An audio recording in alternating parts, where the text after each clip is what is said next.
Restons debout juste quelques instants et inclinons la tête pour la prière. Notre très bienveillant Père Céleste, c'est un privilège pour nous ce soir de venir dans ta présence, te rendre grâce pour toute ta bonté envers nous. Et nous sommes indignes des bénédictions que tu nous accordes.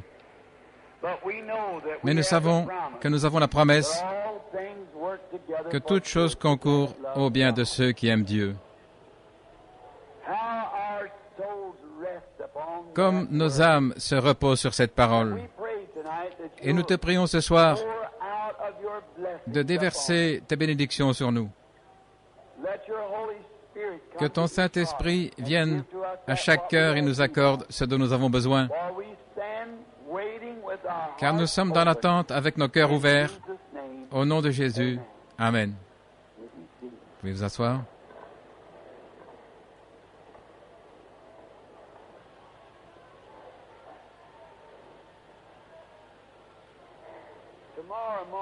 Demain matin, Dieu voulant, je ne sais pas ce qui est le devant ou l'arrière de cette chose. Si le technicien veut venir le relever, le relever. Merci.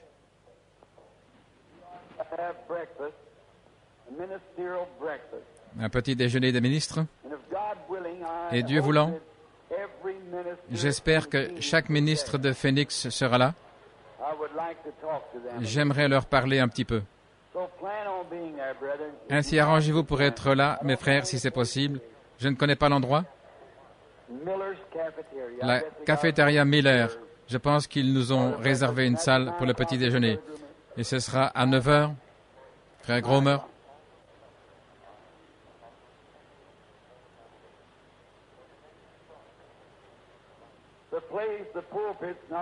Cet endroit à la chaire n'est pas un lieu de plaisanterie, mais j'ai juste un petit quelque chose que je viens d'apprendre il y a quelques instants.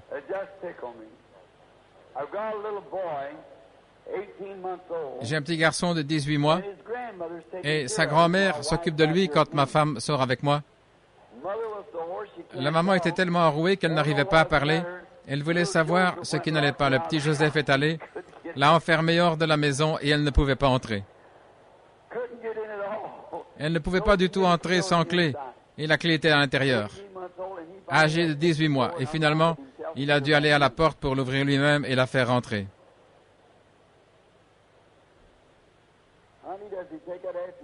Chérie, est-ce que ça tient de toi?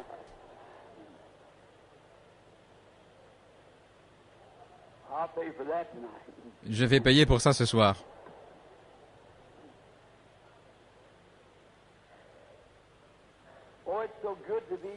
Il est si bon d'être ici. On me dit qu'il y a une grande couche de neige sur le sol chez moi et qu'il fait très froid. Je pense que frère Stothman, chez lui, ça fait -5. Donc vous avez tous de quoi être reconnaissants à Phoenix en cette période de l'année. Maintenant, nous allons lire ce soir, le Seigneur voulant, pour juste un petit sujet. Peut-être que le Seigneur nous donnera le contexte. Dans l'évangile de Saint Jean, au chapitre 10,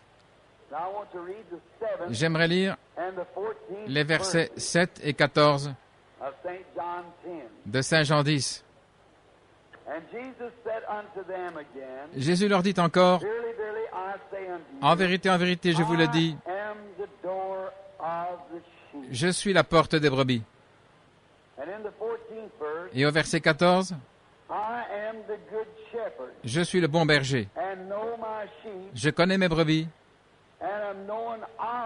et je suis connu d'elles. » Maintenant, si vous remarquez comment il est écrit au verset 7, « En vérité, je vous le dis, je suis la porte des brebis. » Et ici, il dit qu'il est le bon berger.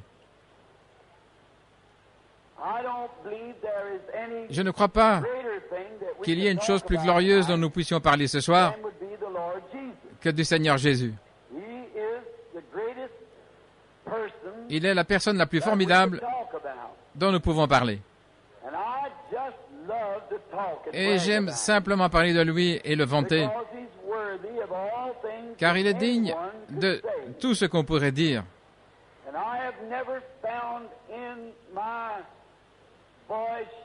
Et je n'ai pas encore trouvé dans ma voix, ou plutôt dans ma pensée, un mot qui pourrait exprimer ma gratitude envers lui, pour tout ce qu'il a fait pour moi et pour les autres. Et ce soir, j'aimerais parler de lui en tant que le bon berger des brebis. Vous savez, nous apprenons tant de choses au sujet de ce petit animal, une brebis. Et je me disais peut-être, le Seigneur voulant, demain soir,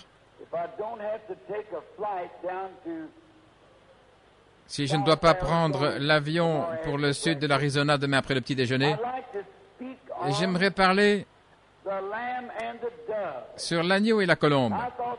Je pensais ce soir parler sur l'agneau, ainsi je pourrais peut-être écourter le sujet demain soir. Nous apprenons beaucoup de choses avec les brebis. Si seulement nous pouvons regarder et observer leur comportement. Une brebis est un animal de sacrifice. Un petit animal innocent.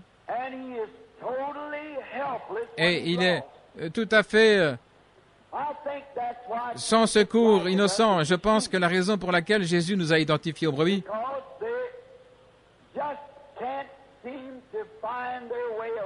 parce qu'il semble qu'elles sont incapables de se débrouiller.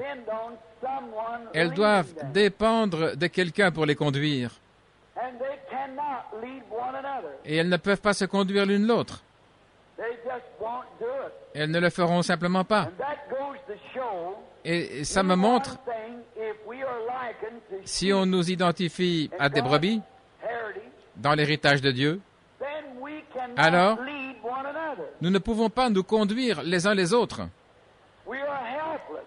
Nous sommes sans secours et nous devons dépendre du grand berger des brebis, le Seigneur Jésus.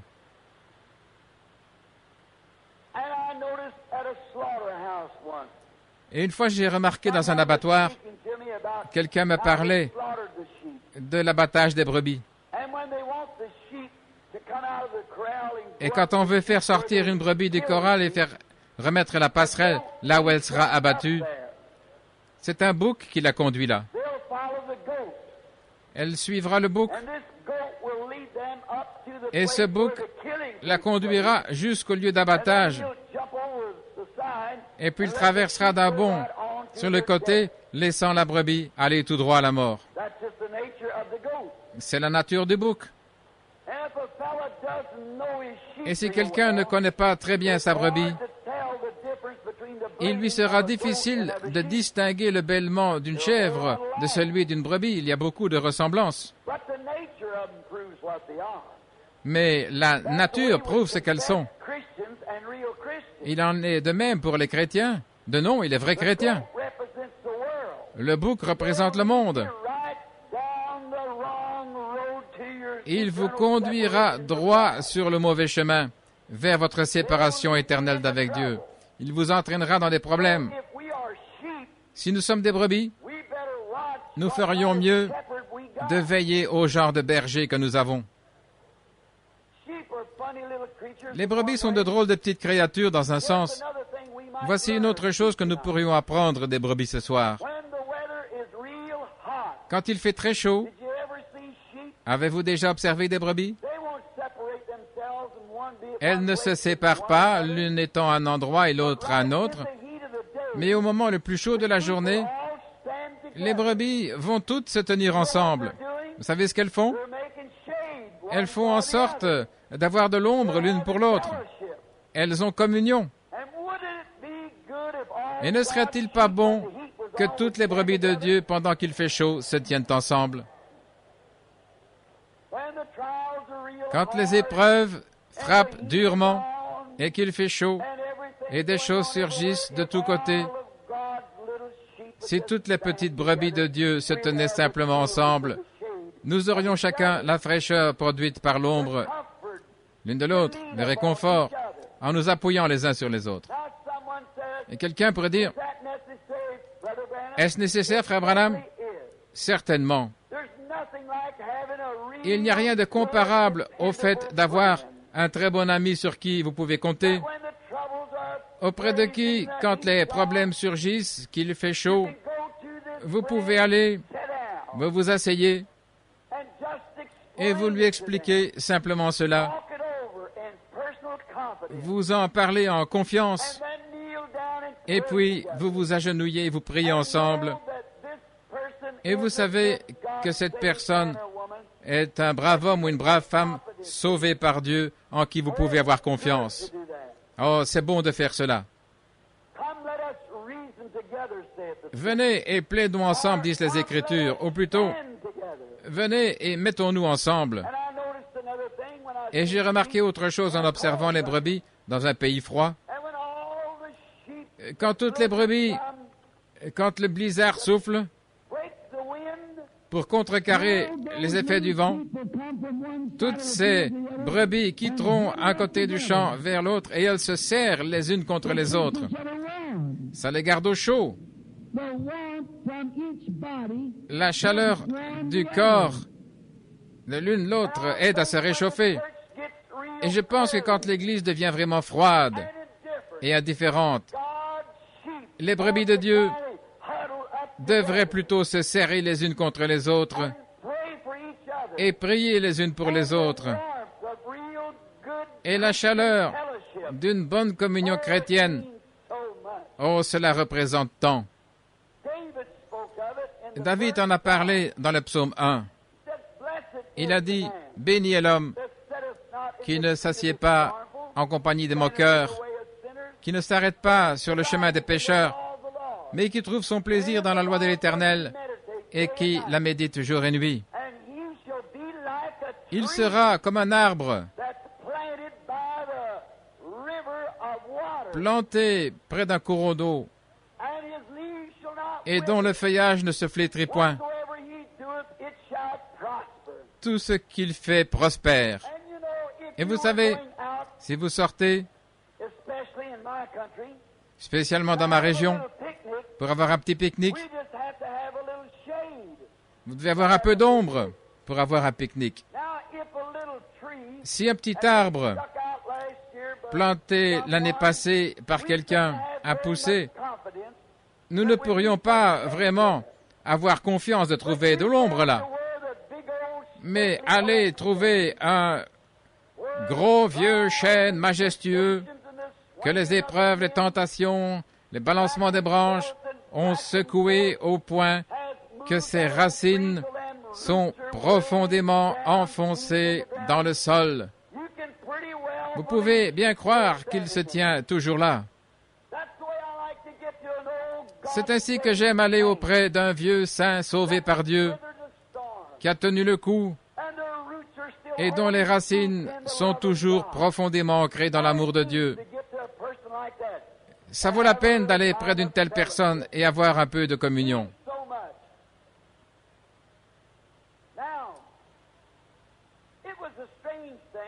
Eh bien, c'était quelque chose d'étrange. Jésus dit ici, dans Saint Jean 10, « Je suis la porte. » Je me suis toujours demandé comment il pouvait être une porte alors qu'il était un homme. Ça m'a toujours intrigué. Comment pouvait-il être la porte et être encore un homme? Quand j'étais là en Orient, j'ai découvert ce que signifiait cette écriture. Il dit, « Je suis la porte, et tous ceux qui étaient venus avant moi sont des voleurs. » Et alors je me demandais ce que c'était. Et en Orient, comment ils prennent soin des brebis? Le berger les ramène la nuit et il les compte toutes pour voir si chacune est entrée. S'il y en a une qui manque, il ne se couchera pas avant d'aller dans le désert où partout il les a gardées toute la journée pour retrouver cette brebis. Il la mettra sur ses épaules et la ramènera. Alors, quand elles sont toutes dans la bergerie, alors le berger se couche à la porte. Il est la porte de la bergerie. Il n'y a pas d'autre passage. C'est un corral recouvert d'un toit.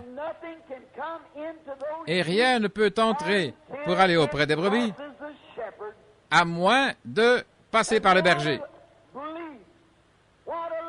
Quel soulagement, quelle belle chose de savoir que quand nous sommes cachés sous sa protection bénie,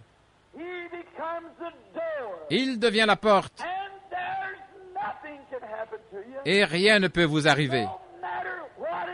Peu importe ce que c'est, tout doit passer par le berger. Si c'est la maladie, elle est peut-être pour votre correction. Elle peut servir de témoignage contre l'ennemi. Elle peut être pour exalter le nom de Christ. Mais rien ne peut vous arriver sans qu'il l'ait permis. Il est la porte de la bergerie. Il a dit que tous ceux qui viennent sont des voleurs. Tous ceux qui s'approchent de lui, cherchant à vous avoir, cherchant à vous faire sortir de sa bergerie, sont des voleurs, des mauvais, qui cherchent à vous enlever de sa bergerie. Mais ils ne peuvent pas vous attraper. J'aime vraiment le dire en bêlant. Rien ne peut vous déranger si vous êtes dans la bergerie de Dieu, car il est lui-même la porte et il n'y a pas d'autre passage. Tout doit être permis par lui. Parfois vous dites, pourquoi suis-je tombé malade? C'est peut-être pour sa gloire. Un jour, alors qu'il dépassait un aveugle, les disciples ont demandé, qui a péché? Cet homme ou ses parents? Et Jésus a dit, dans ce cas-ci, ni lui, ni ses parents n'ont péché, mais c'est afin que les œuvres de Dieu soient manifestées. Et il savait bien peu. Dans sa jeunesse, alors qu'il était aveugle, il était né aveugle, et dans sa jeunesse, il lui était peut-être difficile de comprendre. Mais puis après, il a découvert que c'était pour rendre témoignage au Seigneur Jésus. Eh bien, Dieu fait des choses comme cela. Maintenant, autre chose concernant ces brebis, c'est qu'il leur faut un berger. Et un homme propriétaire des brebis, quand il allait chercher un berger, il allait chercher jusqu'à ce qu'il trouve le meilleur berger qui puisse être trouvé parce qu'il aimait ses brebis. Et cet homme doit être formé de manière spéciale, sachant comment prendre soin des brebis. Il doit connaître le genre de nourriture qu'elles mangent. Vous savez, il y a beaucoup de nourriture de brebis. Et il y a beaucoup de sortes de nourriture qui pourraient les tuer. Et je suis si content de ce que Dieu s'est assez soucié de ses brebis pour obtenir le bon genre de berger, le Seigneur Jésus. Il sait ce qu'est la nourriture des brebis. Et savez-vous ce que c'est la nourriture des brebis? C'est la parole de Dieu. L'homme ne vivra pas.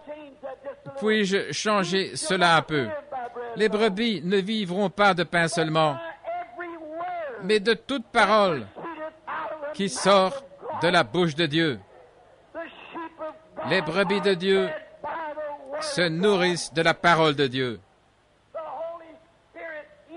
Le Saint-Esprit en vous, c'est ce qui fait de vous une brebis, qui vous nourrit solennellement de la parole. Et il se nourrit seulement avec la parole. Tout ce que vous jetez dans l'enclos en dehors de la parole, il le déracinera pour le jeter d'un côté et le laissera là, de côté. C'est assez fort, je ne sais pas si vous comprenez ce dont je parle. Mais il ne prendra que la nourriture des brebis. Et Dieu a choisi le grand berger du troupeau, le Seigneur Jésus, et il lui a donné toute l'autorité. Maintenant, autre chose, avant que le berger puisse conduire les brebis, elles doivent connaître la voix du berger. Le berger Un autre berger pourrait appeler. Ces brebis-là ne lui répondront jamais. Elles ne prêteront pas attention à un autre berger que lui. Et dans le naturel, si quelque chose arrive au berger et qu'il est renvoyé ou révoqué, oh, quel temps un éleveur des brebis passera dans ces contrées-là pour trouver quelqu'un qui s'occuperait encore de ses brebis. Il doit être gentil, il doit être aimable. Sa voix doit avoir un certain timbre. Jésus a dit, « Mes brebis entendent ma voix. » Autrement dit, mes brebis entendent ma parole. Elles ne suivront pas autre chose que cela. Il a dit que le véritable berger donne sa vie pour ses brebis. Le berger mercenaire n'écoutera pas. Il fuira et laissera les brebis. Mais le véritable berger reste avec les brebis. Et je suis si content qu'il ait prononcé ces paroles. Je suis avec vous tous les jours jusqu'à la fin du monde. Tant que Dieu aura une brebis, Dieu a un berger pour conduire cette brebis. Combien nous devrions être heureux. Les brebis de Dieu sont conduites par le berger de Dieu. Combien de temps? Encore un peu de temps et le monde ne me verra plus. Mais vous, vous me verrez, car je serai avec vous, je vous conduirai, je vous nourrirai, je vous guiderai, je vous garderai jusqu'à la fin du monde. Le berger de Dieu, il n'a pas à enlever l'un et proposer l'autre. L'homme ne peut pas être le berger de Dieu dans ce sens-là. L'un meurt, un autre le remplace. Mais ce seul berger, le grand berger du troupeau, il donne sa vie une seule fois. Et il devient immortel. Et son esprit, aujourd'hui, ne peut jamais être tué. Et il est le conducteur et le nourrisseur constant et perpétuel du troupeau jusqu'à ce que son corps de chair vienne de la gloire et qu'il s'asseye sur le trône de David et tous les agneaux seront autour de lui. Oh, béni soit le nom du Seigneur. J'en suis si content. Le grand berger du troupeau qui a donné sa vie pour nous, afin que nous, des brebis indignes. Je pense que vous avez appris l'histoire du berger qui avait une fois brisé la patte de sa brebis.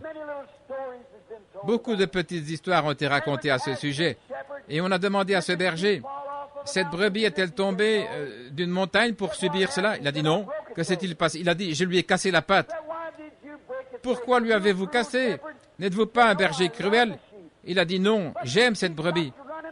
Mais cette brebis a commencé à s'éloigner de moi. Et elle continue à vagabonder seule. Et je connais la nature des brebis.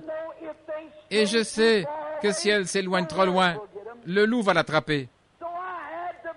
J'ai donc dû lui casser la patte afin de la garder près de moi, de l'attirer près de moi, de lui donner un peu de nourriture spéciale. Et je serai tellement gentil avec elle, de sorte qu'une fois sa patte rétablie, elle ne me quittera plus jamais. Et parfois, Dieu est obligé de nous terrasser avec des maladies, des afflictions, afin de pouvoir juste nous dorloter dans son sein, nous donner une touche spéciale de sa divine puissance de résurrection pour prouver qu'il est toujours le Seigneur Jésus. Et un homme qui a déjà été guéri par Dieu sait ce que Dieu est. Il ne voudra pas s'éloigner. Jacques a éclairci cela. Il a dit, la prière de la foi sauvera le malade, et Dieu le relèvera. Et s'il a commis des péchés, il lui sera pardonné. Le berger de Dieu sait comment prendre soin de ses brebis. Vous les mamans, parfois vous demandez, quand la mort a arraché ce petit enfant de vos bras, on raconte une petite histoire qu'il y avait une brebis. Il y avait un tableau du Seigneur Jésus peint par un artiste, je ne connais pas son nom. Mais il tenait une brebis, un petit agneau, dans ses bras. Et la mère avait levé les yeux, chemin faisant, les yeux fixés sur lui. Et ce peintre, cet homme, avait vu à un moment donné un berger passer par là. Il avait demandé au berger qui transportait le petit agneau, « Pourquoi portez-vous cet agneau? Est-il boiteux? » « Non. » « Qu'est-ce qui se passe avec cet agneau? » Il a dit, « Il n'y a rien qui n'aille pas avec cet agneau. » Le problème, c'est la brebis, la mère. Il a dit, elle en est arrivée à ne plus m'écouter. Elle ne m'écoute plus. J'ai donc dû prendre l'agneau. Et maintenant, elle me regarde toute la journée. Parfois, Dieu est obligé de faire ça. Ces pauvres petites mères égarées qui courent au cocktail, qui courent partout et qui se mettent à mal élever ce petit enfant. Parfois, Jésus peut être obligé de prendre cet agneau pour vous amener à lever les yeux. Et alors, si vous n'écoutez pas cela, le loup vous dévorera. C'en est alors fini de vous. Oh, nous pouvons apprendre tant de choses au sujet des brebis. Et autre chose sur le berger. Le berger est toujours à son poste. Savez-vous que le berger des brebis reste avec elle jour et nuit? Il y a quelque temps dans le Colorado, là où je fais de la chasse, on avait permis à quelques brebis de brouter là, de l'autre côté de l'endroit que nous appelons Sheep Mountain. Et j'ai observé ces bergers-là, ces pasteurs des brebis, certains des jeunes gens avec une très longue barbe. Ils restent nuit et jour avec ces brebis. Ils sont toujours à la tâche. Savent-ils que c'était les bergers qui veillaient sur leur troupeau la nuit où Jésus était né, que c'était ces bergers qui sont partis le chercher? Comprenez-vous ce que je veux dire? Les bergers cherchaient les agneaux. Il se peut qu'il y ait des éleveurs de moutons ici. Et vous savez que quand vos brebis mettent bas, c'est plus particulier que jamais. C'est à peine si le berger peut s'éloigner de ses brebis. Il prend son sac de camp et se couche juste là, quand elles mettent bas, car elles ont besoin d'une attention particulière. Qu'est-ce que ça représente? Quand nous avons un réveil à l'ancienne mode et que les agneaux naissent à chaque instant, le berger se couche juste au milieu de son troupeau, veillant à ce que ces petits entrent dans le royaume de la bonne façon. Alléluia! Je suis si content de ce qu'il est à la tâche nuit et jour. Il a dit, « Je ne vous quitterai point, je ne vous abandonnerai pas. Je serai toujours avec vous, même jusqu'à la fin du monde. » David a dit dans les psaumes, « Si je me couche au séjour des morts, te voilà. » Peu importe où vous êtes, si l'entrepreneur des pompes funèbres vous enterre à une profondeur de 6 pieds, il ne pourra jamais cacher cette brebis aux yeux du berger. Il connaît exactement l'endroit où vous reposez et vous êtes marqué.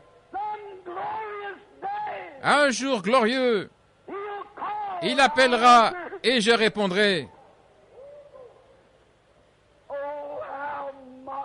Oh, comme c'est merveilleux! Les brebis connaissent sa voix. Elles ne suivront pas un étranger. Pourquoi le berger doit-il être tout le temps à la tâche? Il doit s'assurer qu'aucune de ses brebis ne soit perdue. N'êtes-vous pas content de cela? Si le berger perd une brebis, c'est une honte pour le berger.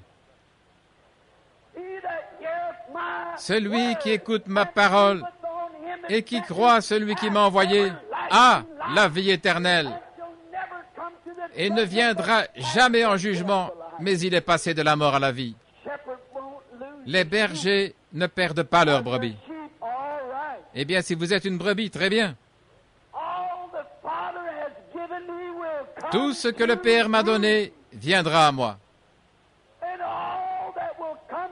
Et tous ceux qui viendront à moi, en aucune manière je les mettrai dehors. Mais je lui donnerai la vie éternelle. Et même si l'entrepreneur des pompes funèbres l'enterre, elle, ma brebis, entendra ma voix et je la ressusciterai au dernier jour. Gloire soit rendue au Dieu vivant. Mes brebis entendent ma voix. Jésus a dit en ce jour-là, tous ceux qui seront dans la tombe entendront la voix du grand berger et ils viendront. Alléluia. Viendront à la vie éternelle. Oh, en ce glorieux jour de la venue du berger des brebis, les larmes de chagrin ne peuvent jamais tenir le berger au loin. La corruption, il a prouvé cela à la tombe de Lazare. Lazare était l'un de ces petits agneaux et son corps reposait là, tout au fond de la fosse, avec une pierre roulée. Son corps était décomposé, le nez s'était affaissé, les vers le rongeaient. Mais le berger en chef s'est approché de la tombe. Et il connaît ses brebis par leur nom. Et s'il prononce votre nom maintenant et vous appelle, vous allez répondre. Car il y aura un temps, a dit le prophète, où il appellera et je lui répondrai. Lazare était mort depuis 4 jours. Son corps se corrompait. Mais le berger a parlé. Et la corruption connaissait son maître. Et l'âme qui avait effectué un voyage de 4 jours est retournée dans ce corps-là. Et ce corps-là avait été embaumé. Il n'y avait pas de sang. Les cellules étaient décomposées. Il pourrissait dans la tombe. Mais le berger de la vie a prononcé le nom de son agneau. Et son agneau a bêlé, disant, « Me voici !» Oh, il est un berger merveilleux. Laissez-le vous nourrir. Il vous nourrira de sa parole. Le Saint-Esprit vit par la parole de Dieu. Ce grand berger du troupeau. Certainement, il ne peut en perdre aucune. Ce serait une disgrâce. Vous dites, frère Branham, est-ce que vous voulez dire? C'est ce que dit la Bible. Regardez. Dieu a dit à Israël, là, loin en Égypte, je vous ai donné la Palestine. Eh bien, il pouvait simplement aller là et les excommunier tous, les chasser tous avec un fléau, les tuer tous. Il aurait pu aller là et répandre la peur au milieu d'eux et les chasser du pays. Mais il a dit, Israël, c'est à vous, allez vous en emparer. Ils ont dû combattre pour chaque pouce du terrain sur lequel ils se tenaient. Et chaque promesse dans le livre du grand berger est pour ses brebis. Mes frères, il ne descendra jamais les chasser loin de vous. Vous devez vous battre pour chaque pouce de cette promesse. Mais c'est à vous, ça vous appartient. Moïse, un type parfait du grand berger.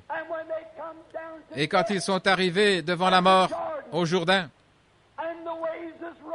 et que les vagues déferlaient, qu'ont-ils fait quand ils sont arrivés devant la mer de la mort? Dieu a fait un chemin. Et Moïse, le grand berger, a conduit chaque agneau authentique hors d'Égypte en Palestine. Il n'en a perdu aucun. Il n'était pas affamé. Leurs habits ne s'étaient même pas usés. Moïse, le berger, les a conduits. Certainement, il était un type de Christ. Certainement, ceux qui suivront ne seront jamais perdus. Suivez le berger. Eh bien, nous venons de dire qu'il y avait une multitude mélangée, de toute espèce. Vous direz, ce sont ceux qui sont tombés dans le désert, exactement. Mais les vraies brebis sont allées droit dans la terre promise. Et elles savaient quel genre de nourriture manger. Quand toute cette bande, 10, est revenue et a dit, nous ne pouvons pas nous en emparer, nous ne pouvons pas nous en emparer. Ils regardaient à ce qu'étaient les obstacles. Ils regardaient aux circonstances. Mais il y avait 2 petits agneaux qui se tenaient là répondant au nom de Josué et Caleb. Et ils ont dit, Dieu l'a dit, nous pouvons nous en emparer. Ils suivaient le berger. Et Dieu conduira ses brebis. Je suis le berger de la bergerie. Béni soit le nom du Seigneur. J'observe tellement les brebis. Une fois, quand j'étais dans un pays étranger, je roulais avec un homme à bord d'une petite Jeep anglaise. Je traversais une ville, là, dans le sud, et tout à coup, j'ai vu un agent de la circulation faire retentir son sifflet, et toutes les voitures se sont arrêtées net. Je pensais que le maire de la ville devait être en route. Qu'est-ce que ça pouvait être pour que tout s'arrête? Et j'ai demandé à cet homme, qu'est-ce qui se passe? Il a dit, tenons-nous sur l'aile de la Jeep. Et savez-vous ce que c'était? C'était un berger qui traversait la ville avec ses brebis. Tout le monde lui donnait la priorité. Je vous le dis, frère, c'était quelque chose à voir.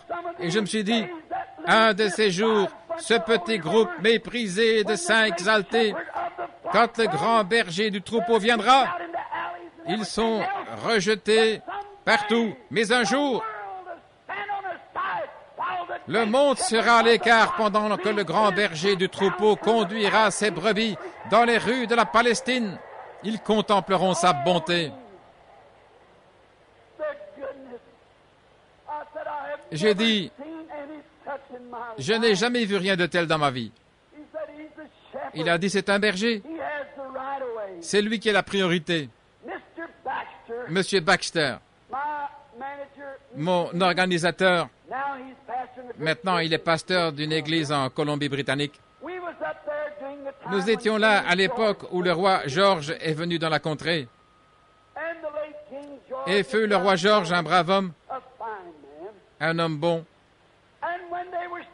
Et alors qu'il se tenait là au coin, le roi George souffrait de l'estomac et il avait la sclérose en plaques. C'est lui qui m'avait envoyé chercher pour que je prie pour lui. Et le Seigneur l'a guéri. Et alors, quand il passait dans la rue, il était très malade ce jour-là. Il a montré qu'il avait du sang royal. Il s'est tenu debout dans la voiture. On ne pouvait pas dire qu'il était malade. Pourquoi? Il était le roi. Et la belle reine était assise à ses côtés dans son beau vêtement bleu.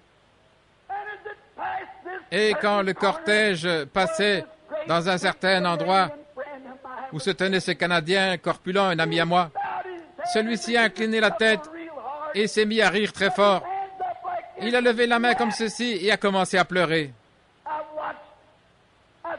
Et j'ai dit, qu'est-ce qui se passe? Il a dit, voilà mon roi qui passe. Mon cœur bondissait. Alors qu'on jouait l'hymne God Save the King, je me suis dit, si cela peut faire qu'un homme qui vit sous le drapeau de la couronne britannique se sente comme cela quand un roi terrestre passe, quand sera-t-il quand notre roi des rois, quand il viendra sur un cheval un de ces jours, avec sa belle épouse, toute vêtue et qui s'est elle-même préparée, même s'il a des cicatrices dans les mains et des marques de clous, il se tiendra comme le roi des rois et le Seigneur des seigneurs. J'aimerais voir ce jour-là.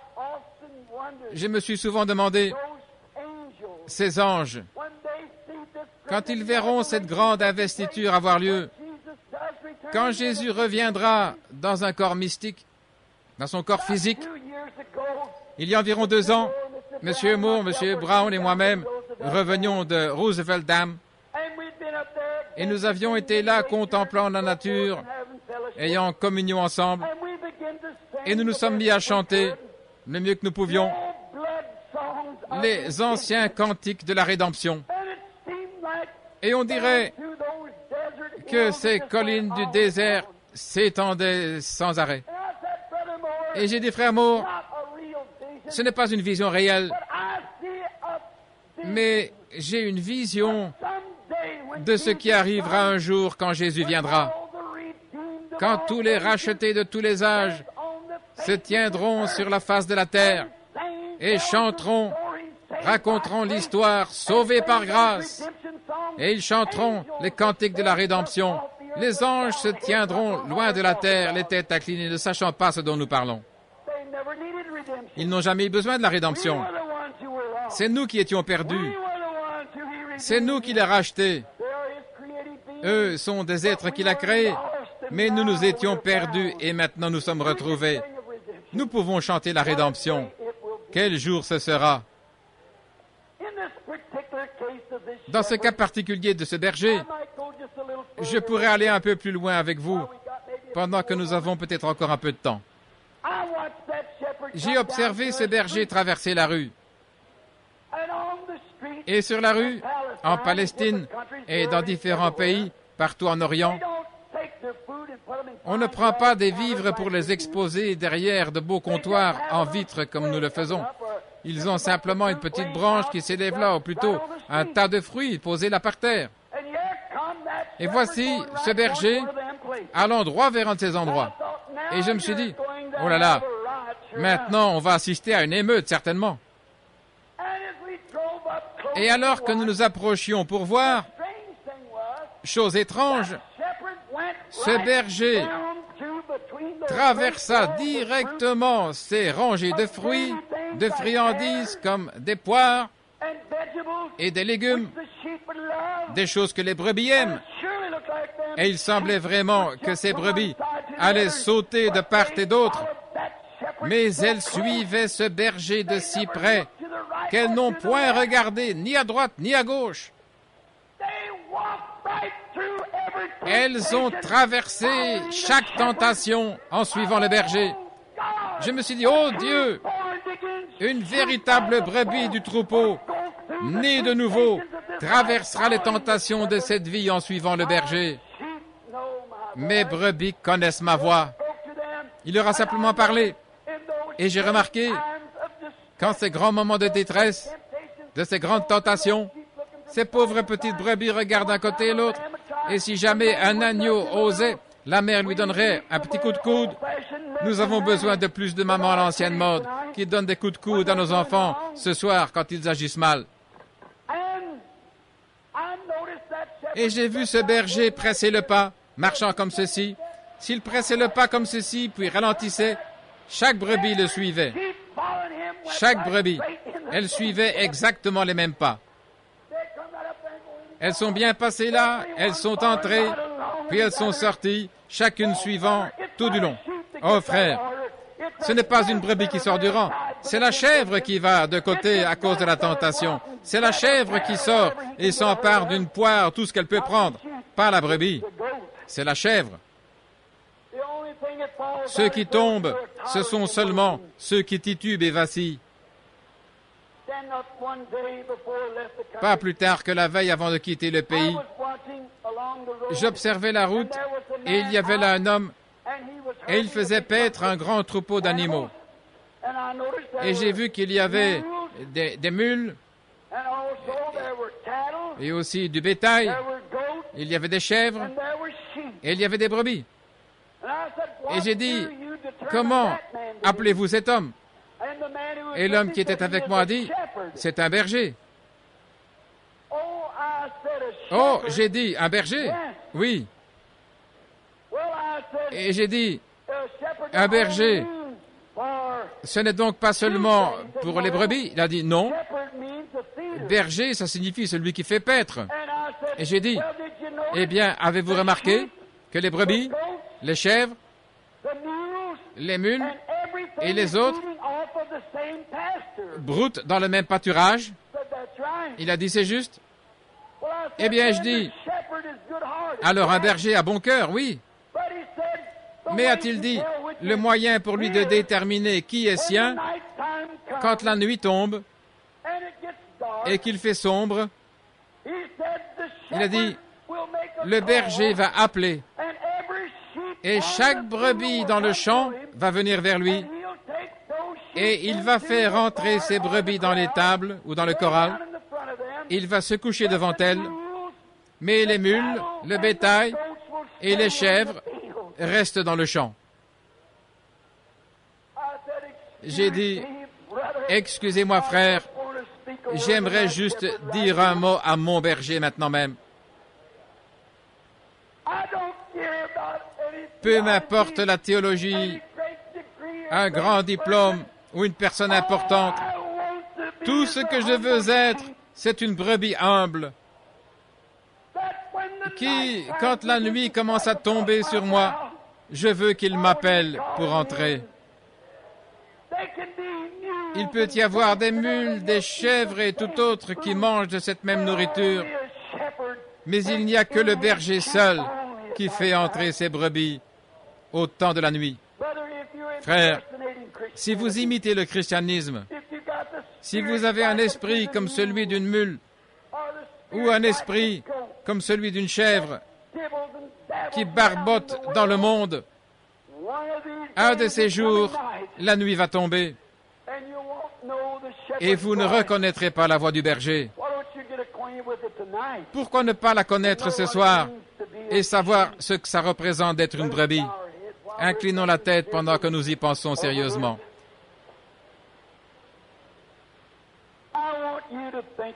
J'aimerais que vous réfléchissiez. Vous dites au frère Branham, j'aime la parole de Dieu.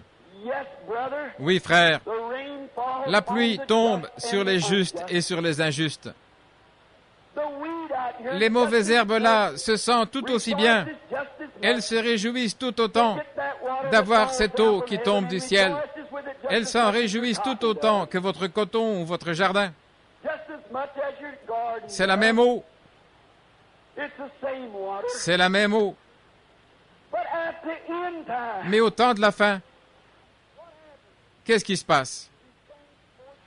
Il envoie les anges pour rassembler toutes les ronces et toutes les mauvaises herbes, les mauvaises choses, et cela est jeté dans le feu. Mais qu'est-ce qui arrive au blé et au grain? C'est emporté dans les greniers. Les mules, les ânes, les chameaux, tous les autres animaux qui broutent sur le sol, ils mangent certainement le même genre de nourriture que chaque homme qui va à l'église. Mais seules les brebis sont appelées au coucher du soleil. Êtes-vous une brebis ce soir, frère? Chère sœur, êtes-vous l'un de ces agneaux de Dieu? Si vous n'êtes pas sûr, rassurons-nous maintenant même. Voulez-vous lever la main vers Christ et dire, par ceci, Christ, je t'accepte maintenant comme mon sauveur. Sois miséricordieux envers moi. Que Dieu vous bénisse, madame assise ici, que Dieu vous bénisse, monsieur assis à côté d'elle. Là-bas, quelqu'un d'autre lève la main et dise, Christ, que Dieu vous bénisse, monsieur. Je veux maintenant devenir une brebis. Je suis sûr que cet esprit qui est en moi, qui est colérique, mauvais, indifférent, bien que je sois membre d'église, que Dieu vous bénisse, jeune homme. Bien que je sois membre d'église, que Dieu vous bénisse là derrière, madame. Bien que j'appartienne à une église, que mon nom figure dans le registre, je sais que l'esprit qui est en moi n'est pas bon. Que Dieu vous bénisse par ici, la dame espagnole. Là, au balcon à ma droite, Quelqu'un qui voudrait lever la main pour dire, « Seigneur Jésus, je veux que tu me changes. » Que Dieu vous bénisse, jeune homme. Change-moi juste là où je suis. Que Dieu vous bénisse là-haut. Change-moi alors que je suis assis ici. Et débarrasse-moi de ce vieil esprit et fais de moi une de tes brebis. Je t'aime, Seigneur. Et quand mon soleil se couchera, j'aimerais entendre la douce voix de la colombe de Dieu me recouler de l'autre côté du Jourdain. Je lève maintenant la main en ce moment solennel, après ce message. Je veux que tu sois mon berger. Je te suivrai, Seigneur. Quand je marcherai dans la vallée de l'ombre de la mort, je ne craindrai aucun mal car tu es avec moi. Tant que c'est le berger qui conduit, tout ira bien. Y a-t-il quelqu'un d'autre maintenant, avant de terminer, pour avoir la prière? Rappelez-vous, il s'agit de votre âme. C'est à vous que j'apporte ce message. Si vous n'êtes pas une brebis de Dieu, alors vous ne connaissez pas la voix du berger. N'importe quelle petite chose peut vous contrarier. Mais si vous êtes une brebis, vous connaissez la voix du berger. Et un jour, quand chaque voix terrestre se taira, quand vous entendrez maman crier, vous entendrez papa crier, vous entendrez votre mari crier, votre femme crier, des frères crier, ces voix se tairont peu après. Mais alors, pourrez-vous entendre le roucoulement du grand berger de l'autre côté du fleuve, disant, « Venez, vous les bénis de mon Père. » Est-ce que vous le désirez? Il est vôtre si vous lui demandez, s'il frappe à votre cœur. Que Dieu vous bénisse. Quelqu'un a levé la main? Oui, ma sœur, que Dieu vous bénisse. Cette seule âme de plus, vous ne savez pas ce qu'elle représente. Nous prêchons l'Évangile, nous prions pour les malades. Quelle honte que de laisser des âmes se débrouiller. Acceptez-le ce soir, ne voulez-vous pas? Je vous persuade maintenant, au nom de Christ, à la place de Christ, soyez réconciliés avec Dieu par Christ, par le renouvellement de votre esprit, par le lavage d'eau de la parole. Ne voudriez-vous pas venir maintenant avec douceur et humilité à Christ pour l'accepter?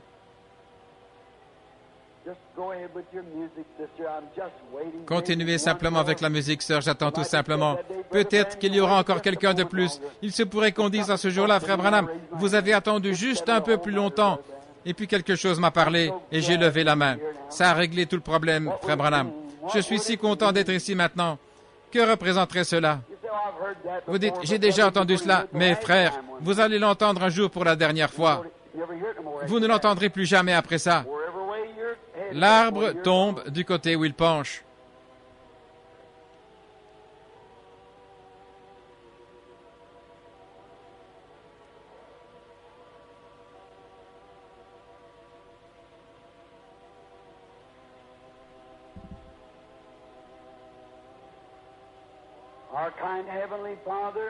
Notre bienveillant Père Céleste, nous te confions maintenant ceux qui ont levé la main, car ils sont venus à toi et personne ne pourra les arracher de ta main. Tu es le grand berger. Personne, aucun démon, aucune puissance, rien du tout ne peut jamais les arracher de ta main. Tout ce que le Père m'a donné viendra à moi, et aucun d'eux ne sera perdu, sauf le fils de perdition, afin que les Écritures s'accomplissent. Et tu continues d'appeler. Les hommes et les femmes se soumettent toujours et viennent. Et je te prie ce soir de recevoir ceux-ci dans ton royaume. Je pourrais ne jamais avoir le grand privilège de leur serrer la main. C'est une réunion ardue et elle est en cours à l'heure actuelle et beaucoup de malades attendent. Mais, ô Christ, sachant que ces fruits me précèdent, je les remets entre tes mains. Accorde-le, Seigneur, par la prédication de ta parole, ils ont cru et sont venus à toi. Et s'il y en a ici, Seigneur, qui auraient dû venir, mais qui ne sont pas venus, aie pitié d'eux. Et puissent-ils aussi venir. En effet, ils mèneront une vie misérable jusqu'à la fin. Accorde-le, Seigneur. Écoute notre prière. Nous prions au nom de Jésus. Amen. Que le Seigneur, Dieu du ciel et de la terre, bénisse chacun de vous.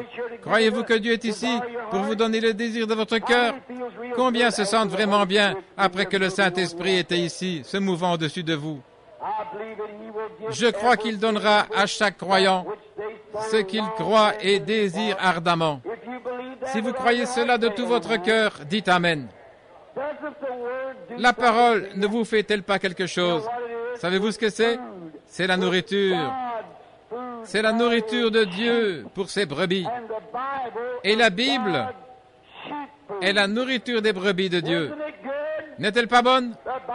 La Bible dit, je crois que c'est David, c'est comme le miel sur le rocher. Oui, la parole de Dieu est si douce. J'ai vu cela entrer dans le cœur des gens par la prédication à l'ancienne mode de la parole sanctifiée. Elle descendait à tel point que les gens se léchaient vraiment les lèvres comme s'ils avaient littéralement goûté quelque chose de bon quand les bénédictions du Seigneur étaient si proches, si affectueuses et si bonnes. Et je sais, mon cher frère, ma chère sœur, ce soir, que Jésus-Christ, le bien-aimé Fils de Dieu, aime chacun de vous, au point que vous ne pourriez pas vous permettre de vous représenter le ciel sans lui. Quelqu'un a dit l'autre jour, sous forme d'un petit interrogatoire, il a dit, « Frère Branham, voulez-vous me dire que vous croyez que si un homme est réellement un enfant de Dieu, il peut vraiment reconnaître qu'il est un enfant de Dieu? » J'ai dit absolument. Quand votre esprit rend témoignage à sa parole et à son esprit, vous êtes fils et filles de Dieu. Quand votre expérience s'aligne avec la Bible de Dieu et que vous avez satisfait à chaque exigence, que Dieu vous l'a certifié, que toute la mondanité est partie et que vous êtes devenu une nouvelle créature, alors vous êtes passé de la mort à la vie. C'est Dieu qui l'a fait. Maintenant, nous allons prier pour les malades juste dans un instant. Billy, l'as-tu fait? Il a donné des cartes de prière ce soir. Et le Seigneur voulant, combien aimerait qu'on ait une ligne de prière demain soir? Le Seigneur voulant, soit demain soir, soit dimanche soir, l'un ou l'autre, là où tout le monde pourra venir sur l'estrade. Aimeriez-vous avoir une de ces soirées? Peut-être nous le ferons demain. J'enverrai le jeune homme avec un autre grand tas de cartes de prière à distribuer et nous allons probablement faire passer les gens dans la ligne. Non pas exactement des lignes rapides, mais nous les ferons venir sur l'estrade. J'ai fait ceci il n'y a pas longtemps et c'était une chose merveilleuse. On a enseigné aux Américains qu'on doit leur imposer les mains. Et je pense qu'on devra bien le faire. C'est tout ce que je sais. J'essaie de vous amener à croire sur base d'une instruction plus élevée. Acceptez sans l'imposition des mains. Croyez simplement et avancez. Les Écritures disent, Jaïr était un Juif. Il a dit, viens poser les mains à ma petite fille, elle sera guérie, ou plutôt elle vivra. Il était un Juif. Jésus a dû traverser la ville pour aller imposer les mains à cette fille, car c'était ce que Jaïr croyait. Mais le Romain, le gentil, il a dit, tu n'as pas à faire cela pour moi. Je suis un homme soumis à des supérieurs. Et si je dis à tel homme, va, et il va, et à l'autre, viens, et il vient. Il a dit, mais prenons simplement la parole. C'est tout. Prenons simplement la parole, et mon serviteur vivra. Il a dit, je ne suis pas digne que tu entres sous mon toit. Jésus s'est retourné, et il a dit, je n'ai pas trouvé une telle foi en Israël. C'est vrai. C'est ce que j'essaie d'apporter aux gens. Vous ne voyez pas une aussi grande foi que celle-là en Amérique. Frère Julius, vous trouvez cela en Afrique, en Inde, il y a des endroits comme cela, mais pas en Amérique. Vous avez trop de théologie en Amérique. Vous avez trop de hypo spirituel. Tout ce qu'il vous faut, c'est un vrai opium qui apaise la douleur. Il est le lys de la vallée. Où trouvez-vous l'opium? Dans le lys. Et ce lys a été écrasé au calvaire. Il a tout l'opium dont vous avez besoin. C'est vrai. Il apaise toutes les douleurs. L'opium sert à calmer la douleur, à ôter la peine. On s'enivre avec l'opium, comme avec les stupéfiants aujourd'hui. Mais aussitôt l'effet de cet opium terminé, vous avez des maux de tête et votre état devient pire qu'avant. Mais cet opium dont je parle, qui vient du Seigneur Jésus, ne se termine simplement pas. En lui se trouve celui qui croit en moi a la vie éternelle. Si tu connaissais celui à qui tu parles, je te donnerai les eaux à boire que tu ne viendras pas chercher ici, a dit le Seigneur. Des sources d'eau jaillissant dans votre âme. Voilà le genre d'eau nous avons besoin. Maintenant, nous allons former la ligne de prière ce soir. 1 à 100. Z, vous avez dit? Très bien. P. La carte P comme Phoenix. Commençons à mettre quelqu'un debout quelque part. La carte de prière. Commençons par le numéro 1. S'il a commencé par le numéro 1. Qui a le numéro 1? La carte de prière.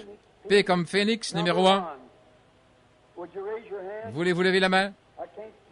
Je n'arrive pas à voir dans l'auditoire. Très bien, madame, venez ici. Numéro 2.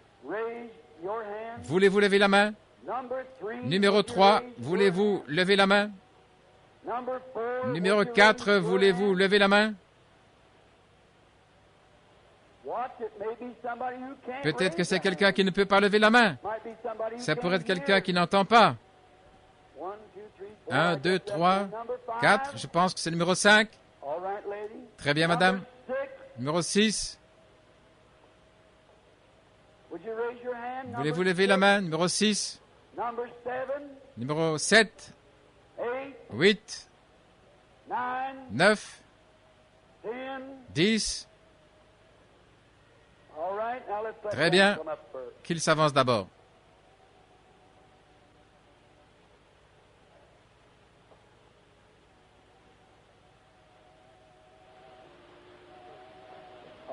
Très bien. J'essayais juste d'attendre de sentir l'onction. Vos mouchoirs sont posés ici. J'attendais simplement de savoir que l'onction est sur moi pour prier pour ces mouchoirs. Écoutez, ceci représente peut-être des petits enfants malades. Et si c'était mon bébé qui était malade? Voyez? J'aimerais qu'on s'y prenne avec toute la sincérité possible pour mon enfant. C'est le cas pour vous aussi. J'aimerais avoir toute petite chose que Dieu ou le prédicateur ou n'importe qui d'autre peut faire pour mon enfant, ma femme, mon bien-aimé, mon ami. Vous aussi, n'est-ce pas? C'est ce que nous voulons faire. Être profondément sincères pour croire de tout notre cœur.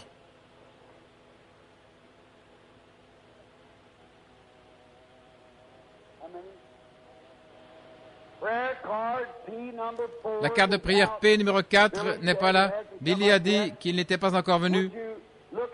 Voulez-vous regarder la carte de votre voisin? Peut-être quelqu'un a manqué cela. C'est peut-être un aveugle qui ne voit pas sa carte. Tous ceux qui ont une carte, jetez un coup d'œil ou jetez un coup d'œil sur la carte de votre voisin, numéro 4. C'est sur le dos de la carte, c'est une toute petite chose là ici. Ça porte ma photo dessus, sur le dos. Cela porte la lettre P, et là, cela porte un numéro. Nous faisons cela pour garder les gens en ligne. C'est la seule raison. Et la raison pour laquelle je l'ai fait monter ici, vous n'avez pas besoin. Combien savent que les 2 ou 3 dernières soirées, les gens ont été appelés n'importe où? De toute façon, ne vous en faites pas. C'est simplement une conception. Ils veulent que quelqu'un leur impose les mains. Ce n'est pas obligatoire. Mais juste pour amener les gens sur l'estrade, afin qu'ils puissent comprendre. Très bien. 10. Les avez-vous tous là? Tous sauf le numéro 4. Très bien. 11, 12, 13, 14, 15. Dans la série P, comme Phoenix. Si c'est possible, si vous voulez venir. Très bien. Si vous voulez venir, vous dites la ligne est un peu longue, frère Branham, il se peut que vous ne la terminiez pas, c'est possible. Ça dépend du nombre de gens qui croient. Si vous remarquez bien ce soir, frère Moore est d'un côté, frère Brown de l'autre côté, Billy se tient là en train d'observer, il m'observe. Quand c'est assez pour moi, il m'emporte. Pouvez-vous imaginer l'effet que ça produit? L'autre soir, je me suis réveillé, longeant la route après je ne savais pas quand j'avais quitté le bâtiment. Je suis sorti de la rue, m'en prenant à moi-même de ce que j'avais échoué totalement. Je ne voyais pas pourquoi le Seigneur me laissait encore en vie plus longtemps. Je me suis retrouvé en train de pleurer et tout. Vous ne réalisez pas ce que ça représente d'être là. Je ne comprends pas, je n'arrive pas à l'expliquer, mais je peux le prouver par la Bible. Qu'en est-il d'Élie, quand il était sous l'onction et qu'il a fait descendre le feu du ciel, et ensuite il a fait descendre la pluie du ciel et a tué 400 prophètes, et qu'a-t-il fait quand l'onction l'a quitté? Il a fui devant une femme, Jézabel, et s'est caché dans le désert, ne sachant pas où il était, pendant 40 jours et 40 nuits, et Dieu l'a retrouvé là au fond d'une caverne. Est-ce vrai? Ce n'était pas quand il se tenait là, un prophète, ouin, non, non. C'est quand l'onction l'a quitté. C'est vrai. Qu'en est-il de Jonas, qui avait l'inspiration de Dieu et il est resté vivant dans le ventre du gros poisson pendant 4 jours et nuits, ou plutôt 3 jours et nuits, et qu'il est sorti à prophétiser sur une ville de presque 1 million d'habitants.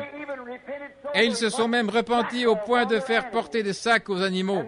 Et cet homme est allé sur une montagne, et quand l'onction l'a quitté, il a prié Dieu de lui ôter la vie. C'est vrai. Oh, ce dont les pentecôtistes ont besoin, c'est d'une bonne leçon de la Bible, un bon enseignement. Alors vous n'aurez pas besoin de beaucoup de ces choses qui se passent. Jésus-Christ était le Fils de Dieu. Il avait l'Esprit sans mesure. Croyez-vous cela? En lui n'habitait point juste une partie de Dieu, mais tout Dieu était en son Fils Jésus-Christ. Il était la plénitude de la divinité corporellement. Tout Dieu était déversé en Christ. Tout ce que Dieu était en Christ. Et tout ce que Christ est, il a déversé dans l'Église, mais vous continuez à rejeter cela. Si je ne fais pas les œuvres de mon Père, ne me croyez pas. Et comme le Père m'a envoyé, comment le Père l'avait-il envoyé? Le Père qui l'avait envoyé était avec lui et en lui. Moi aussi je vous envoie. Il envoie l'Église comme Dieu l'avait envoyé. Il allait avec lui. Le Christ qui envoie l'Église va dans l'Église. Et les œuvres mêmes. Dieu était en Christ, faisant quoi? S'exprimant au monde. Personne à aucun moment n'a vu le Père. Le Père est l'Esprit. Mais le Fils unique, engendré du Père, l'a fait connaître. Il est ici. Dieu était en Christ, se manifestant au monde. Ce qu'était son attitude, ce qu'il pensait du monde, comment il aimait le monde. Il a tellement aimé le monde qu'il a donné sa propre vie pour cela. Et le seul moyen pour lui de pouvoir mourir comme un mortel, c'est de devenir un mortel. Dieu était en Christ. Et ce que Christ était, il a directement déversé dans l'Église et nous a rachetés par son sang. Et les mêmes œuvres que je fais, vous les ferez aussi. Et une fois, une femme a cru cela. Elle a touché son vêtement. Elle est entrée dans la foule et s'est tenue là et Jésus a dit, « Qui m'a touché ?» Combien savent que c'est l'Évangile? Certainement. Eh bien, Pierre l'a repris. Tout le monde disait, « Oh, Maître, es-tu le grand prophète? J'aimerais te voir, puis-je te serrer la main? Veux-tu m'accompagner dîner? J'aimerais te recevoir chez moi. Dites donc, mon pasteur ne croit pas en toi, mais moi je crois. » Mais une petite femme qui ne pouvait même pas s'approcher suffisamment s'est faufilée entre les jambes des gens et a touché son vêtement. Et elle a quitté cet endroit en courant. C'est tout ce qu'elle voulait faire. Jésus s'est arrêté. Qui m'a touché? Comment savait-il que quelqu'un... Pierre a dit, mais toute la foule te touche. Il l'a repris. Il a dit, je suis devenu faible. Une vertu est sortie de moi. Qu'est-ce que la vertu? C'est une force. Je suis devenu faible. Ma force m'a quitté parce qu'une seule petite femme a touché le Fils de Dieu, qui avait la plénitude de Dieu. Voilà comment je me le représente. Si chaque goutte d'eau sur la terre, et 4/5 de la terre sont couverts d'eau, si chaque goutte d'eau sur la terre représentait l'Esprit qui était en Christ, ce qui était en Christ, et que ce petit don ici n'est qu'une petite cuillère, vous ne manquerez jamais cela. Dieu n'a pas besoin de m'avoir, mais moi je dois l'avoir lui. Mais je ne suis qu'une petite cuillerée. Mais maintenant, laissez-moi vous montrer le bon côté de la chose. Les mêmes éléments chimiques qui se trouvent dans tout l'océan se trouvent dans la petite cuillère. Le même genre d'éléments chimiques, seulement une petite quantité. Ainsi, les mêmes œuvres que Christ a faites, le serviteur aussi les fait. Car la vie de Christ est dans le serviteur. J'irai avec vous et je serai en vous jusqu'à la fin du monde. Voilà ce qui vous rend faible. C'est Christ, le Fils de Dieu, né d'une vierge. Lui, qui avait la plénitude de Dieu, est devenu faible du fait qu'une petite femme l'a touché. Qu'en est-il de moi, un pécheur, sauvé par grâce? S'il n'était pas là pour me soutenir, je ne supporterais pas qu'une chose comme ça se passe. Le grand prophète Daniel a une vision. Et il a des maux de tête pendant plusieurs jours. Maintenant, commencez-vous à comprendre? C'est ce qui affaiblit. Qu'est-ce qui provoque ces visions, frère Branham? C'est vous, ce n'est pas moi. Les visions de Dieu. C'est un don de Dieu, ce n'est pas le mien, c'est le don de Dieu. Aujourd'hui, ma femme m'a dit, elle dit, Billy, tu ne restes jamais à la maison. Ça fait presque 15 ans que nous sommes mariés, et c'est à peine si tes enfants te connaissent.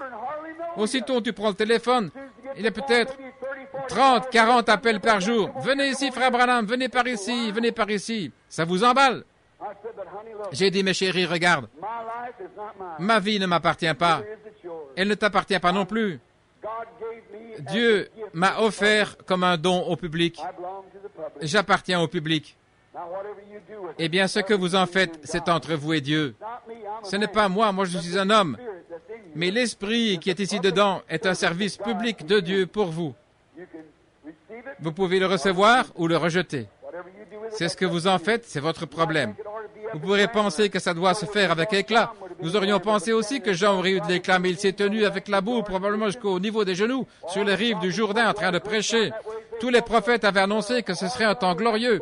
Ils pensaient que l'arc-en-ciel se faufilerait à l'horizon et qu'un grand roi descendrait sur un cheval qu'était-ce. Un petit homme ordinaire descendait les rives du Jourdain. Il a été baptisé par un homme qui se tenait là et qui n'était même pas bien habillé. Il s'était drapé d'une peau de brebis. La Bible dit qu'à ce moment-là, toute vallée sera relevée et tout lieu élevé sera abaissé. Et quand les montagnes verront cela, elles sauteront comme des petits béliers et toutes les petites collines battront des mains. Qu'était-ce?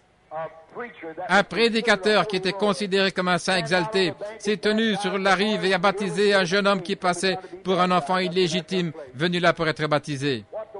C'est alors que ça a eu lieu. Ce que le monde appelle grand, Dieu l'appelle folie. Ce que le monde appelle folie, Dieu l'appelle grand.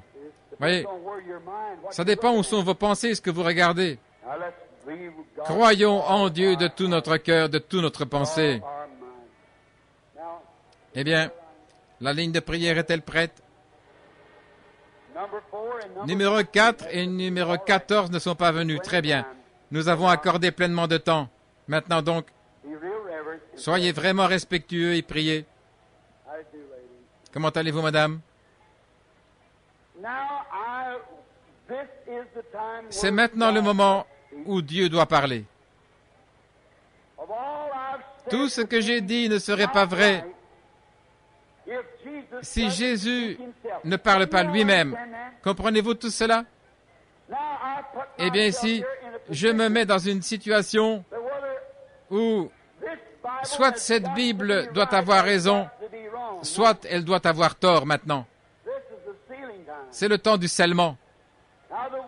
Eh bien, la femme qui se tient ici, à ce que je sache, je ne l'ai jamais vue de ma vie.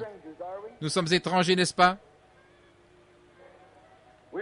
Nous sommes probablement nés à des endroits séparés de beaucoup de kilomètres, à des années d'intervalle. C'est la première fois que nous nous rencontrons.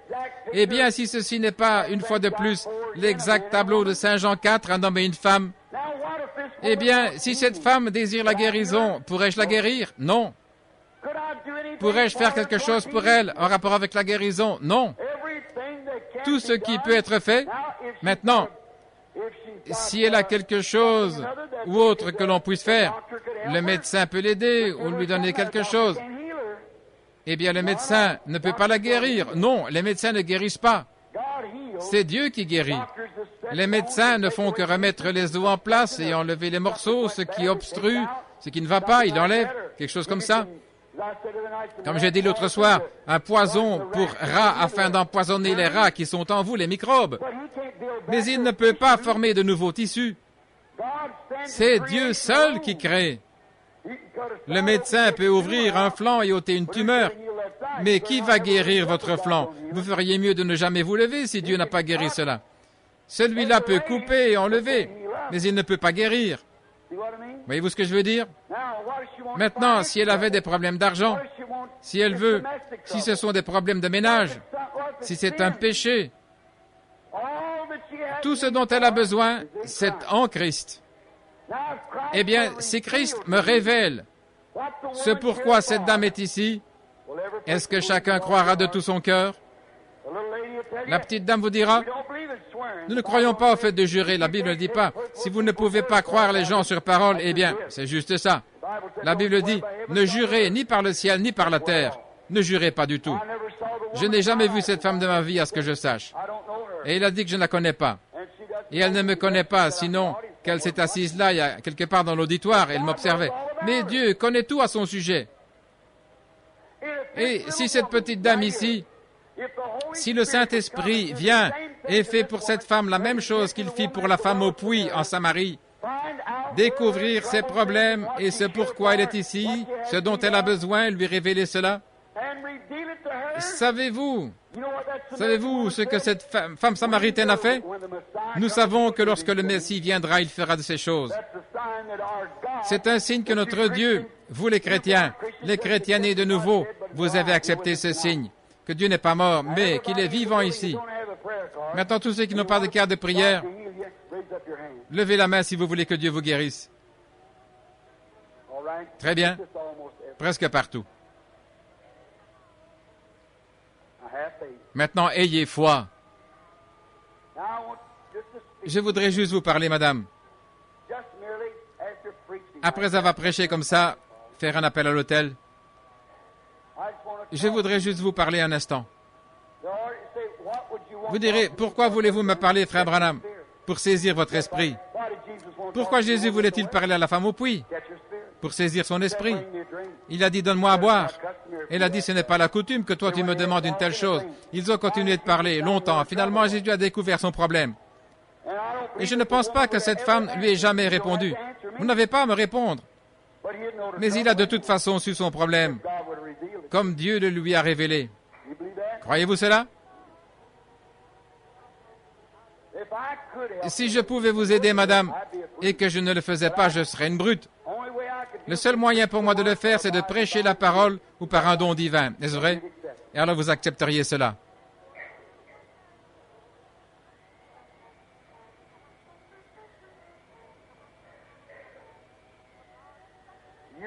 Vous êtes ici à cause d'un mal de dos. Et cette maladie, c'est une hernie discale dans le dos. C'est vrai. Maintenant, croyez-vous? La femme en est juge. Maintenant, ce qui devrait se passer, c'est que tout le groupe dise, « Seigneur Jésus, je crois en toi. Tu es vivant. Ta parole dit que tu feras cela. Nous vivons dans les derniers jours, dans l'âge atomique, dont tu as dit que ce serait le temps de ta venue. Redresser la tête. Tu as dit à ce moment-là, ces choses se produiraient. Et je les vois ici par ta parole. Je crois maintenant que tu es ici. Je t'accepte comme mon guérisseur. Ça règle la question. Ça devrait le faire. Dieu a dit à Moïse, va et accomplis ce signe. Et il a dit, ils croiront en toi. Il a accompli le signe et les gens ont cru en lui. Et ils ont avancé. Mais notre berger, le Seigneur Jésus, peut venir et accomplir le signe. Et nous, les gentils, nous nous tenons à l'écart et nous disons, eh bien, je ne sais pas si c'est lui ou pas. Voilà pourquoi nous manquons la bénédiction. Maintenant ici. C'est comme quand j'ai parlé à cette femme. Eh bien, je ne sais pas ce que je lui ai dit. Je ne pourrais pas vous le dire. Mais je peux le découvrir dans un moment.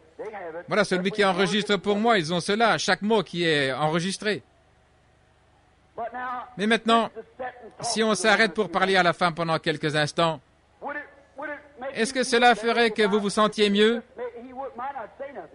Peut-être qu'il ne dira rien, mais s'il le fait, cela ne va-t-il pas augmenter votre foi? Serait-ce le cas, madame? Combien disent que ça va augmenter votre foi? Faites-moi voir la main si vous croyez au Seigneur Jésus. Maintenant, madame,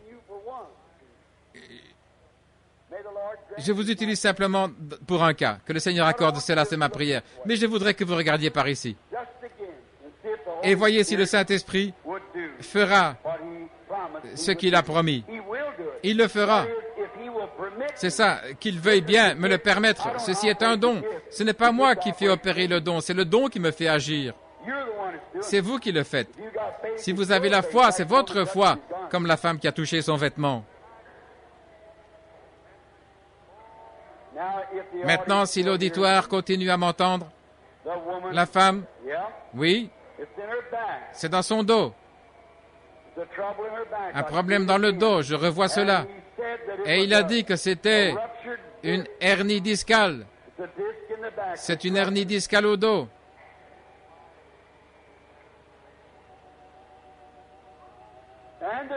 Et il y a quelqu'un d'autre avec vous. Et cette femme souffre de nervosité. C'est vrai. Elle habite dans cette maison, la même maison que vous. Son nom est Bidwell.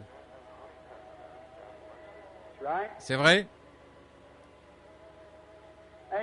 Et vous habitez au 1315 Pierce. C'est vrai.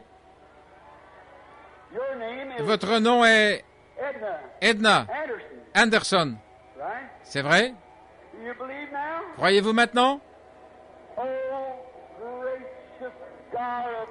Oh, bien-aimé Dieu du ciel, sois miséricordieux envers nous, tes pauvres sujets, et bénis cette femme pour tout ce dont elle a besoin. Je prie au nom de Christ. Amen. Que Dieu vous bénisse, madame.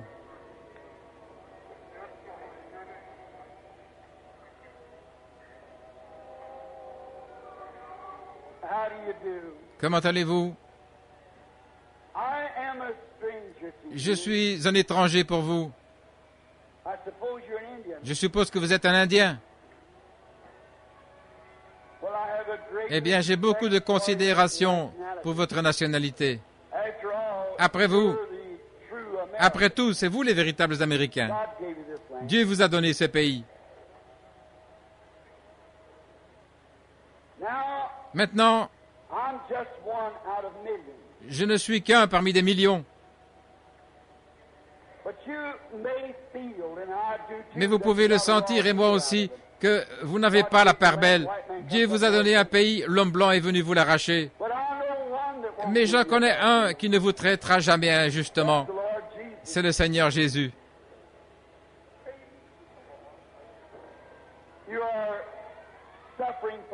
Vous souffrez d'un problème nerveux extrême. Et alors, vous êtes allé chez un médecin et le médecin vous a dit qu'on devrait vous opérer et que c'était à cause de l'affection des reins, c'est dans le dos. Et c'est votre rein gauche qu'on veut ôter. Ô Dieu du ciel, envoie tes bénédictions sur cette femme et bénis-la. Je le demande au nom de Jésus. Amen. Que Dieu vous bénisse, madame. Qu'il vous accorde ce que vous demandez.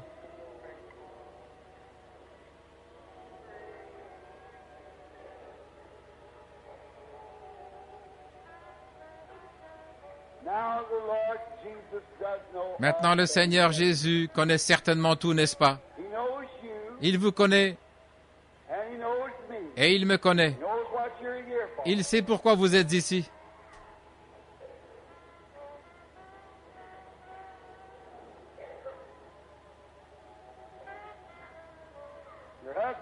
Votre mari pense aussi que vous serez guéri, n'est-ce pas?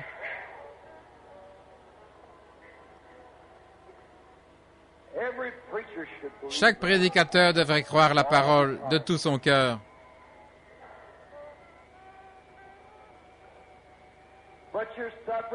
Mais vous souffrez aussi d'un problème nerveux. Et puis, vous avez des douleurs à la poitrine. C'est vrai. Et je vois, je remonte un peu dans le temps. Il y a eu quelque chose au sujet d'un médecin, et c'est dans la vésicule biliaire. Et il a conseillé, il a dit qu'on devrait opérer cela, enlever le calcul biliaire. Cela fait au moins 3 ou 4 ans ou plus. C'est vrai. 3 ans et 9 mois. Croyez-vous maintenant? Venez ici. Oh, Seigneur Jésus, béni, le juste Fils de Dieu, guéris cette chère personne qui se tient ici, attendant, désirant ardemment ta puissance guérissante. Je la bénis au nom de Jésus pour sa guérison. Amen. Que Dieu vous bénisse, madame. Si vous pouvez croire, si vous êtes seulement très gentil, voyez, ne vous déplacez simplement pas si c'est possible. Il y a quelqu'un qui a été guéri ici il y a quelques instants.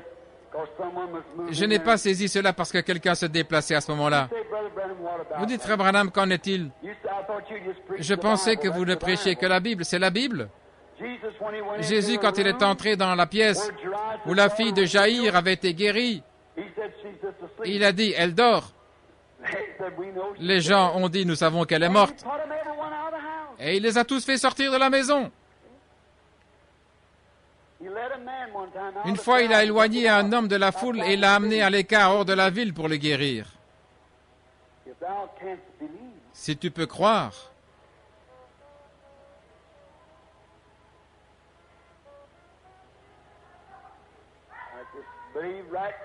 croyez simplement, vous qui êtes assis là même avec cette dame.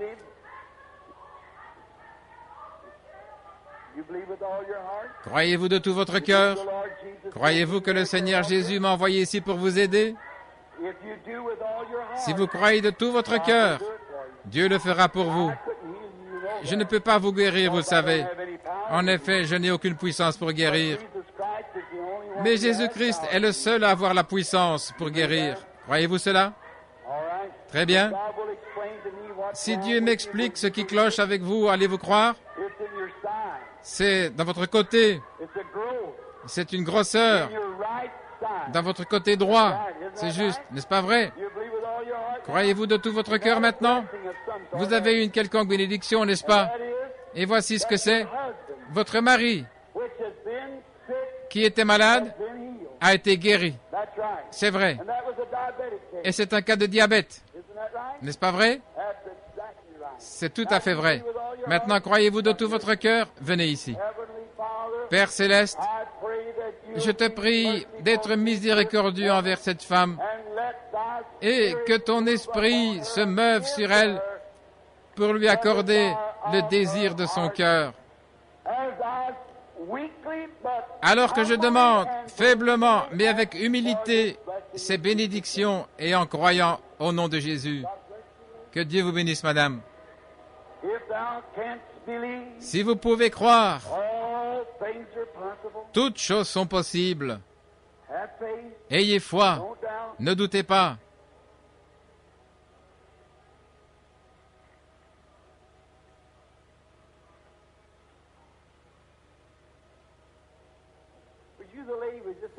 Est-ce vous la dame qui était ici?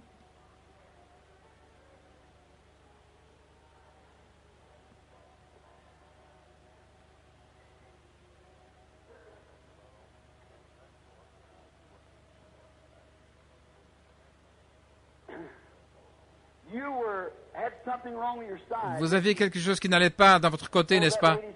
C'est aussi le cas avec la dame assise juste là, à côté de cet homme. La deuxième dame là qui me regarde, juste là derrière, quelque chose qui ne va pas. À votre flanc, oui. N'est-ce pas vrai? Avec le petit chapeau rond, c'est correct. Vous êtes toutes les deux guéries maintenant. Il s'agissait de vous, madame, il n'y a pas longtemps.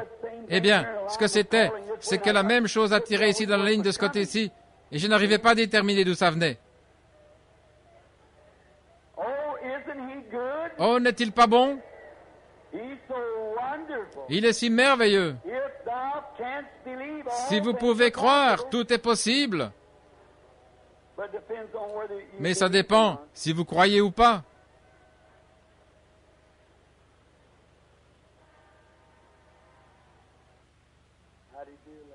Comment allez-vous, madame?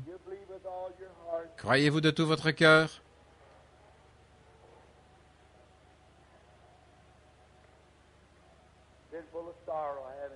Vous êtes plein de tristesse.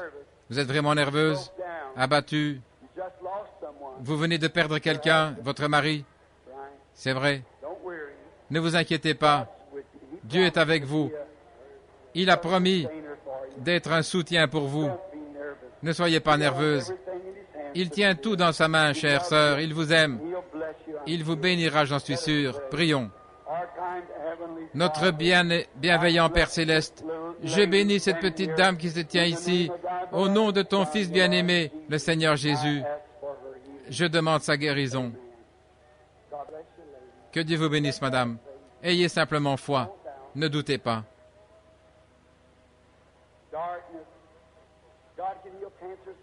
Dieu peut guérir les cancers et rétablir ceux qui en souffrent. Croyez-vous cela? Juste un instant, madame.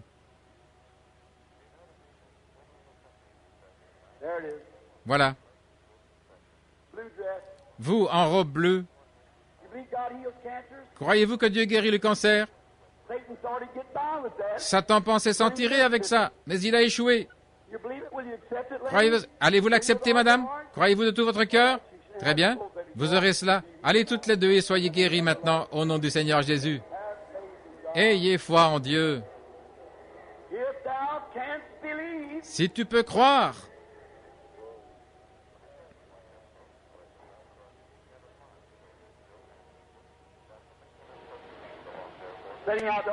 Vous, assis là au bout de la rangée, monsieur, juste là au fond, vous souffrez d'hypertension. Croyez-vous que le Seigneur va vous guérir?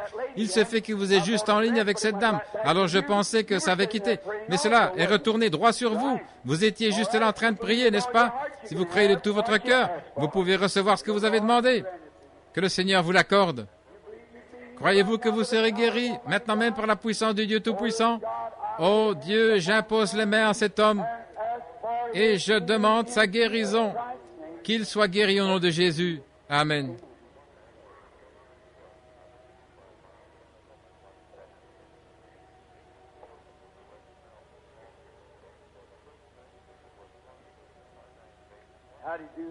Comment allez-vous, madame?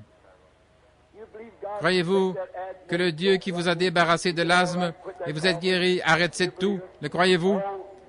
Oh, cher Jésus, je bénis cette pauvre petite femme au nom du Seigneur Jésus-Christ pour sa guérison. Que cela lui soit accordé au nom de Jésus. Amen. Que Dieu vous bénisse, sœur. Que ces bénédictions reposent sur vous. Dieu guérit le cancer, n'importe quoi. Ce n'est rien devant lui, si vous pouvez croire cela. Croyez-vous qu'il vous rétablira? Ô Jésus, toi le Fils du Dieu vivant, bénis cette pauvre petite femme. Satan est déterminé à lui ôter la vie. Je te prie de l'épargner et je condamne cet ennemi au nom de Jésus-Christ. Que Dieu vous bénisse, madame. Allez en croyant. Le cœur, c'est là que Dieu demeure. Et il peut guérir là où vous vivez, ne le croyez pas? Croyez-vous qu'il va vous guérir?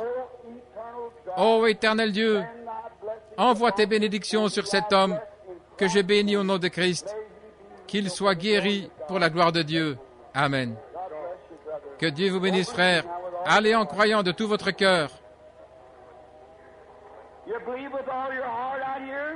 Croyez-vous de tout votre cœur, vous qui êtes ici?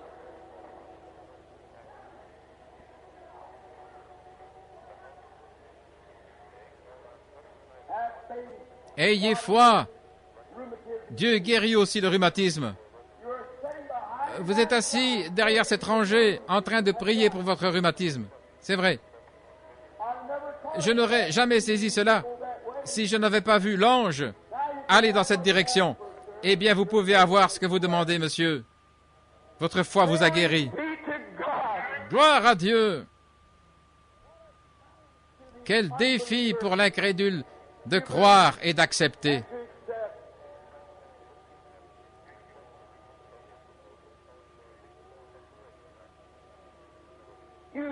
Vous, madame, assise juste là, un peu mince avec des lunettes, vous souffrez de la sinusite.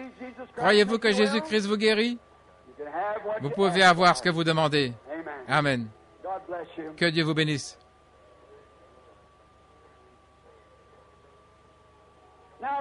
Maintenant, la dame à côté de vous, elle a la tête baissée, elle prie pour quelque chose. C'est pour son petit-fils. C'est vrai. Croyez-vous que je suis le prophète de Dieu? Croyez-vous? Votre petit-fils souffre de nervosité. Il est si nerveux qu'il ne peut même pas aller à l'école. C'est vrai. Mais si vous croyez de tout votre cœur, vous pouvez avoir ce que vous demandez et vous trouverez son état changé quand vous le verrez. Béni soit le nom du Seigneur. Prions pour ces mouchoirs ici. Ô Seigneur Jésus, le Fils de Dieu, sois miséricordieux envers ceux qui sont dans le besoin et guéris chacun de ceux que ces mouchoirs représentent. Accorde le Seigneur au nom de Jésus. Et pour cette femme ici, je te prie de la guérir et de la rétablir complètement. Puisse-t-elle aller dans la paix de Dieu et être bien portante. Combien ici croient maintenant même? Je sais que mon fils ou l'un d'eux tient mon manteau. On doit donc être vers la fin. Je dois partir. Eh bien, soyez vraiment respectueux juste un moment. Si vous croyez solennellement de tout votre cœur que Jésus-Christ, le Fils de Dieu, le berger du grand troupeau de Dieu, est ici, essayant de son mieux de se frayer un chemin dans votre cœur pour ôter cette incrédulité et toute cette vieille indifférence. Qu'est-ce que le péché? Qu'est-ce que le péché? C'est l'incrédulité. Et si un homme ou une femme, un garçon ou une fille peut s'asseoir dans une réunion comme ceci et sortir sans croire, je pense qu'il a dépassé l'espérance. Pourquoi ne pas croire maintenant même? Voulez-vous le faire? Levez la main vers lui. Venez, madame. Au nom de Christ, guéris cette femme, Seigneur, et rétablis-la. Père céleste, je te prie d'être miséricordieux envers cet auditoire et que le Saint-Esprit, d'une manière ou l'autre, oh Dieu, je ne sais comment tu vas le faire, mais je te demande simplement de le faire. Brise cette puissance de ténèbres